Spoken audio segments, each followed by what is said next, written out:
తెచ్చుకున్న half KG boneless మటన్ను శుభ్రంగా కడుక్కోవాలి.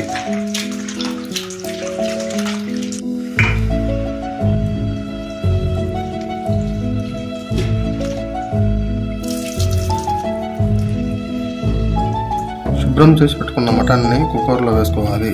చిటికెడు పసుపు, 1/2 టీ స్పూన్ ఉప్పు, అదేవిధంగా 2 టీ గ్లాసుల నీళ్లు పోసుకోవాలి. స్టవ్ వెలిగించి 50% ఉడికించుకోవాలి. అంటే 8 విజిల్ వచ్చే వరకు ఉడికించుకోవాలి. ఇది ఉడికేంత వరకు మనం పచ్చడికి కావాల్సిన మసాలాను తయారు చేసుకున్నాం. మసాలాకు కావాల్సిన పదార్థాలు: 3 టీ స్పూన్ల ధనియాలు, 1 ఇంచు దాల్చిన చెక్క, 2 ఇలాచీలు, 8 లవంగాలు, అదేవిధంగా 1 టీ స్పూన్ మిరియాలు. ఇప్పుడు వీటిని దూరగా వేయించుకొని కాసేపు చల్లారనిద్దాం. వేయించి పెట్టుకున్న వాటిని మిక్సీలో వేసుకొని వాటితో పాటు 6 ఎల్లుల్లిపాయ రెబ్బలు వేసి మిక్సీ పట్టుకోవాలి. ఈ విధంగా మసాలా రెడీ అయింది. ఈలోగా మటన్ ఉడుకుతుంది. 8 విజిల్ల తర్వాత ఇలా ఉడికింది.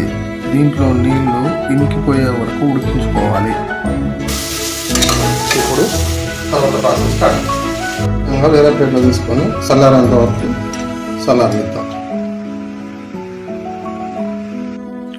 ఇప్పుడు స్టవ్ ఆన్ చేసుకొని చిన్న కడాయి పెట్టుకోవాలి. దాంట్లో 200 గ్రాముల నూనె పోసుకోవాలి.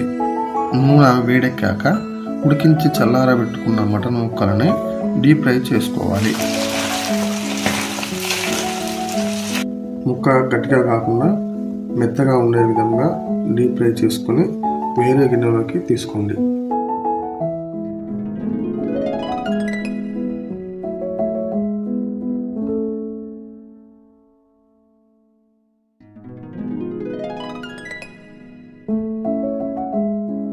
ఇప్పుడు స్టవ్ను మీడియం ఫ్లేమ్లో పెట్టుకొని అదే కడాయిలోకి 1 స్పూను అల్లం వెల్లుల్లి పేస్ట్ వేసుకొని డీప్ ఫ్రై చేసుకోవాలి.